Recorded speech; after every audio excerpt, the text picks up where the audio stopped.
What scientists found inside. Australia's Black Mountain has shocked the entire world. Somewhere in far north Queensland, there is a mountain that has swallowed people whole. Not in a metaphor, not in a legend, literally. Bushwalkers, cattle, and even a few men who knew this country better than anyone alive walked into the black granite boulders of Kalkajaka and never came back. No remains, no gear, no trace at all. The local Kukunyunkul people had a name for this range long before Europeans arrived, and that name, loosely translated, means place of darkness or black rocks of death. They avoided it. They warned others. For generations, the warning was passed down with the seriousness you reserve for things that have actually killed people you love.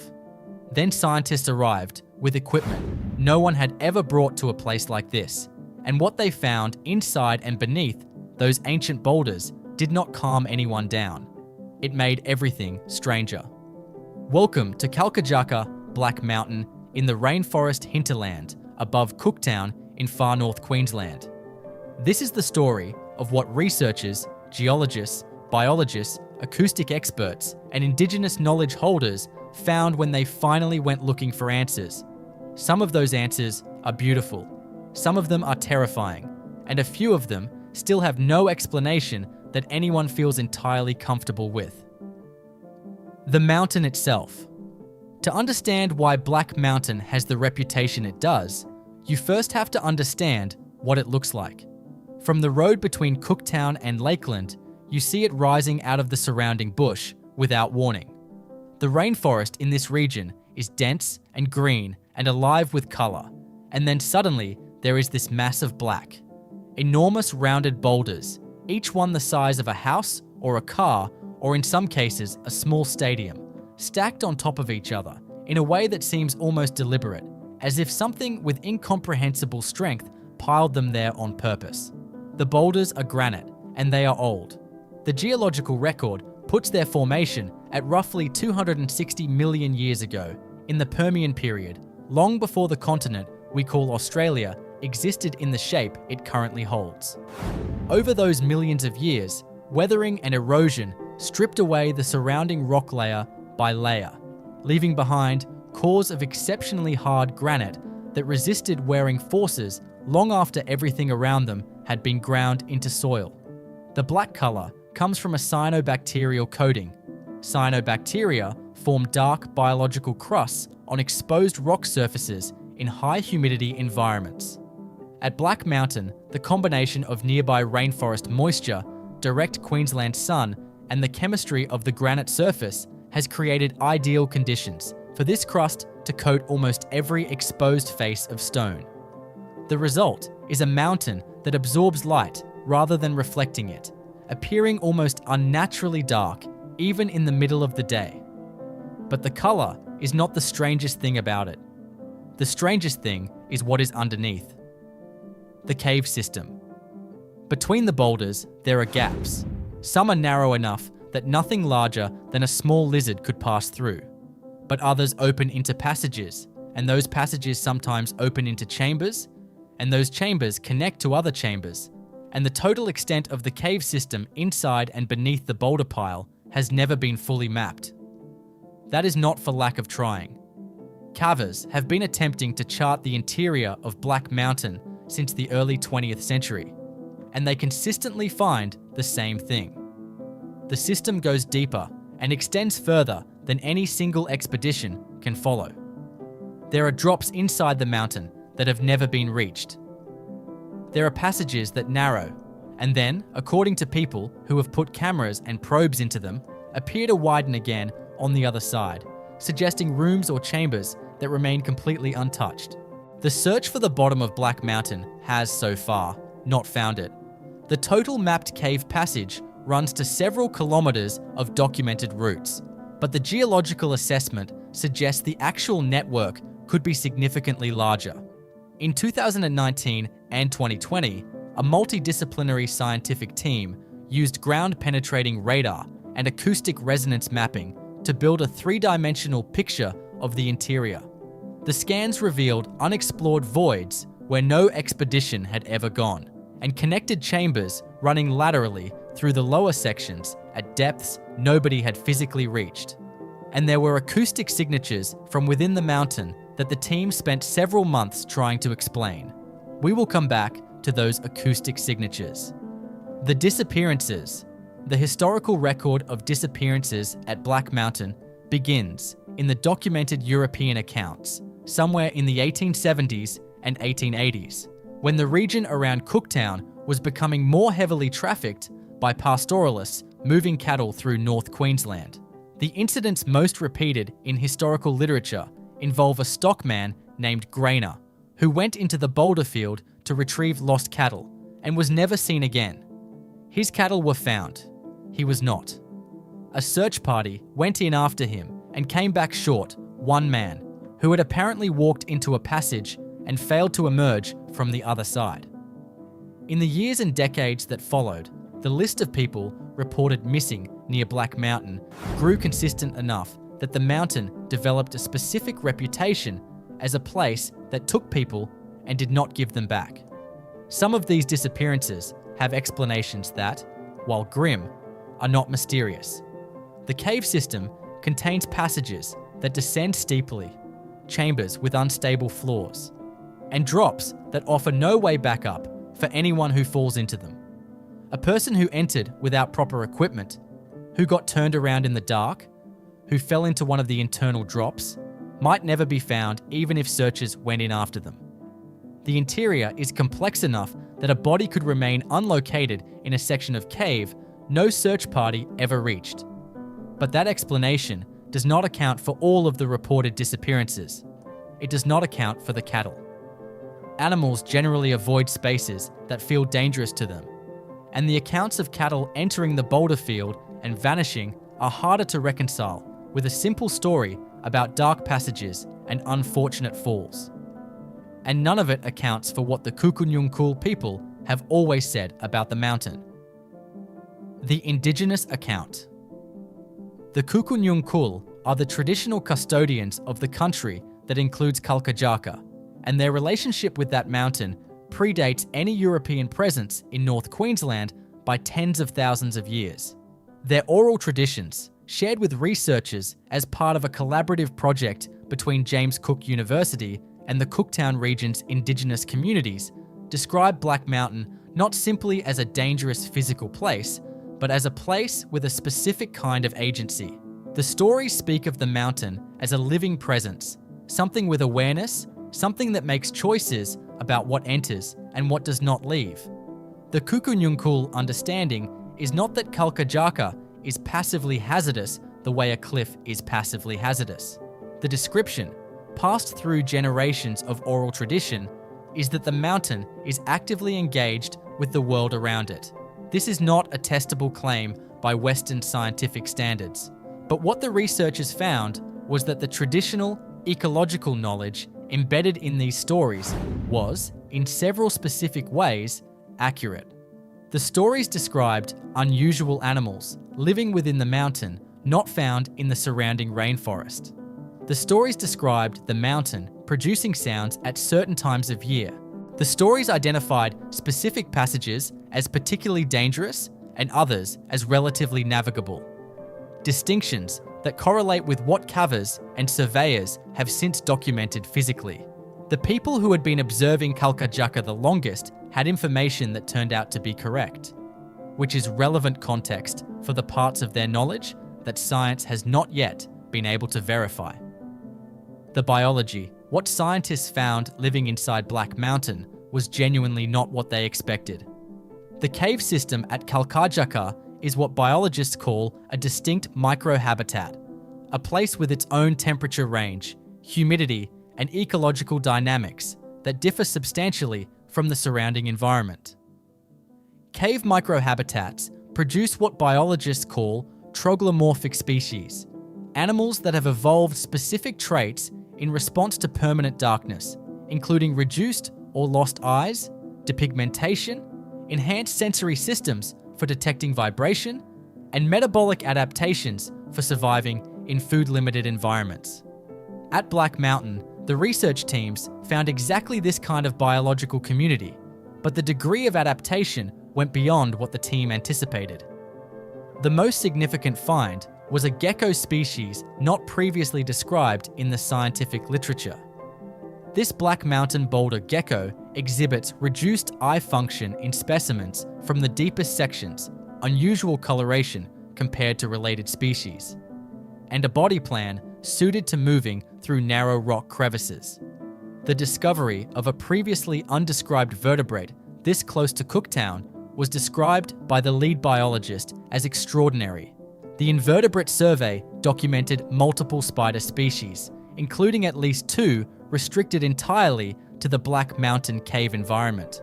One pale, long-limbed species from the deeper sections had been documented previously in a single specimen collected in the 1960s and never seen again until this survey. Finding a living population inside Black Mountain was, according to the arachnologist involved, one of the more remarkable moments of her career. There were also endemic cricket species, blind amphipod crustaceans in water-filled sections, and a bat colony in the upper chambers representing a species not previously recorded in this part of Queensland.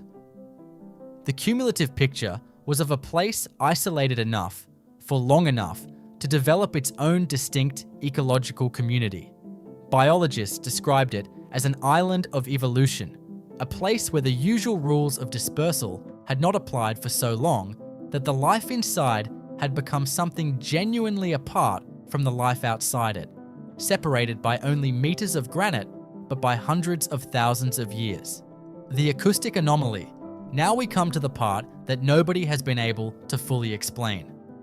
The acoustic survey team at Black Mountain in 2020 was there primarily to use sound as a mapping tool. The principle is straightforward. Introduce a controlled sound into a system and analyze how it bounces back to build a picture of the spaces it traveled through. The team brought calibrated equipment and expected a technical mapping exercise. What they found instead were pre-existing sounds coming from within the mountain that did not match anything in their reference database. The sounds were low frequency, in the infrasound range below what human hearing normally detects without equipment. Infrasound is not unusual in natural environments, but the specific frequency signatures recorded inside Black Mountain did not correspond to any known source. They were not consistent with wind moving through the passages because they persisted during calm conditions. They were not consistent with bat vocalizations because the frequency range was wrong. They were not consistent with geological settling or minor seismic activity because there was no correlated signal from the regional seismic monitoring network during the recording periods. The team recorded these sounds over several weeks. The sounds appeared to originate from the lower and deeper sections of the cave, precisely the areas the ground-penetrating radar had identified as containing unexplored chambers and voids. The lead acoustic researcher published a paper noting that the most likely explanation was a geological source not yet identified, but she also noted, in the careful language of academic papers, that the recordings remained unexplained and warranted further investigation. In the years since, 2 follow-up acoustic studies have been conducted at Black Mountain using more sensitive equipment. Both confirmed the original recordings. Neither produced an explanation the researchers are willing to call definitive. The explanation has not yet arrived. The thermal data. Alongside the acoustic work, the survey team deployed thermal sensors throughout the accessible sections. Most cave systems maintain a relatively stable temperature year-round, approximately equal to the mean annual surface temperature of the surrounding region. Black Mountain followed this pattern in its upper sections. But in the lower sections, specifically in the areas flagged by radar as containing unexplored voids, the thermal sensors picked up readings elevated above what the model predicted. Not by enormous amounts, in the range of 1 to 2 degrees Celsius above expected. But the anomaly was consistent across multiple sensors in the same zone and did not diminish over the monitoring period. The most obvious explanation is geothermal heat from below, But the geological survey does not suggest unusual geothermal activity at this specific location. A second possibility involves microbial heat generation from large communities of heat-producing bacteria in the unexplored sections. A third possibility, discussed but not published in the main paper, is that the unexplored sections contain something physically active, something generating heat through metabolic processes. Given that the survey had already documented a richer than expected biological community in the accessible sections, the idea that the inaccessible sections might hold their own surprises was not easily dismissed. No one is saying there is a large undescribed animal living in the depths of Black Mountain, but no one has gone into those sections to check. The water system. The thermal and acoustic anomalies pointed the team toward a closer examination of the water moving through the lower sections of the mountain, and that examination changed how the team was thinking about the whole site. Black Mountain sits above an aquifer system not well characterized before this survey. Water enters the boulder mass through surface gaps, moves through the cave system under gravity, and exits at springs in the lower margins of the boulder field. The isotopic analysis of water samples revealed that water was spending considerably longer inside the system than the size of the boulder mass would suggest. The residence time data pointed to large internal reservoirs, places where water accumulated rather than flowing directly through. Combined with the radar evidence of unexplored lower voids, this suggested underground lakes or flooded passages in sections of the mountain no one had physically accessed. If there are flooded chambers in the lower sections of Black Mountain that have been accumulating their own biological communities for tens of thousands of years, what lives in those chambers is genuinely unknown. The geological surprise. The geological work added a layer of strangeness that none of the team had anticipated. The detailed mineralogical analysis of samples from different parts of the boulder mass revealed that the composition of the granite was not uniform across the mountain. There are distinct zones where the mineral assemblage differs in ways that suggest the rock formed under different conditions within the same cooling magma body. Black Mountain is not a single geological event frozen in stone. It is a record of variation of different mineral environments in close proximity, each weathering differently, fracturing differently, and creating different microhabitats within the same overall structure.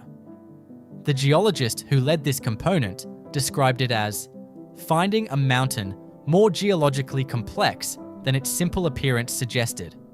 From the road, Black Mountain looks like a uniform pile of the same black boulders.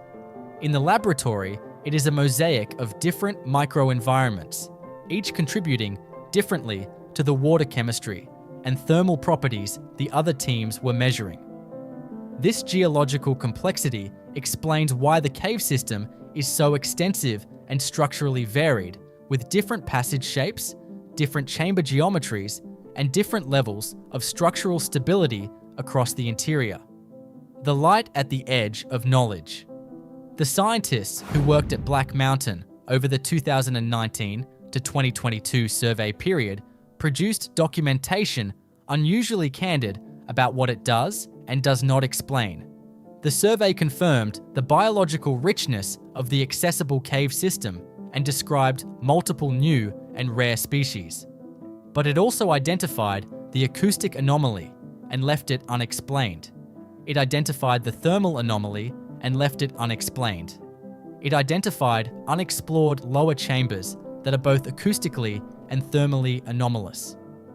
It documented water residence times, implying large internal reservoirs no one has accessed. And it worked alongside Indigenous knowledge holders, whose accounts turned out to be accurate in the details that could be checked, raising the question of whether the details that cannot yet be checked might also be accurate. Black Mountain, examined carefully with sophisticated equipment and genuine scientific rigor, turned out to be more complex, more unusual, and more resistant to easy explanation than the scientists expected. The future plans are in development for a second major survey phase that would attempt to address specifically the unanswered questions from the first. This phase would involve advanced acoustic equipment capable of passive monitoring over longer periods, building a more complete picture of when and how the infrasound anomalies occur. It would attempt a dye tracing study of the water system to map internal hydrological connections more precisely. It would deploy remote cameras and biological sampling equipment into passages too narrow for human access. And it would continue the collaborative work with Kukunyunkul knowledge holders, bringing their accumulated observational knowledge into direct conversation with the scientific findings. The Kukunyunkul have been watching Kalkajaka for a very long time. Their stories say the mountain has awareness. Their stories say it makes choices. Their stories say there are things within it that have not been seen by human eyes, and that there are good reasons those things have not been seen. Science says the mountain contains unexplored chambers that are anomalously warm and producing unexplained sounds. Science says the water system implies large internal reservoirs harboring unknown biological communities. Science says the geological complexity creates microhabitats richer than the exterior suggests. What science has not done is go into those unexplored sections. Nobody has. Nobody currently can. The feeling of the place. People who have spent time working at Black Mountain consistently describe the experience in terms that are not purely technical. The acoustic researcher noted that working inside the upper passages for extended periods produced a sense of unease she found difficult to attribute to the objective characteristics of the environment alone. The lead biologist noted that the silence inside the mountain, which is not actually silence because of the low frequency sounds the instruments were recording, has a quality that several team members independently described as oppressive. These are human responses to a place, and they are consistent with the responses people have been reporting about Black Mountain for as long as there has been a written record of anyone going there. The Kukunyunkul do not need to be told that Kalkajaka has an atmosphere. They have known this for generations. What is new is that scientific instruments are now sensitive enough to detect some of what they have always described. The sounds, the unusual warmth, the biological richness, the complexity that does not reveal itself at first glance. The rest of it remains where it has always been, inside the mountain, in the unexplored chambers with their unexplained warmth and their unexplained sounds, in the flooded passages that the water chemistry suggests exist but that no human eye has seen, in the passages that were too narrow for the cameras and the drops that were too deep for the ropes. Waiting. Black Mountain is still out there, about 25 kilometers south of Cooktown, visible from the road as a mass of black granite rising out of the green rainforest of far north Queensland. You can walk to the edge of the boulder field. You can look at the gaps between the boulders where the passages begin. But the surveys confirmed what the Kukunyunkul people and the historical record had suggested for a very long time. You can look into Black Mountain. Looking into it is not the same as understanding it. The mountain keeps its own counsel. It has been doing so for 260 million years. The scientists have been paying attention for 3. If you found this worth your time, hit subscribe. New documentaries on Australia's most extraordinary and least understood places come out every week. Now, what do you think is down there?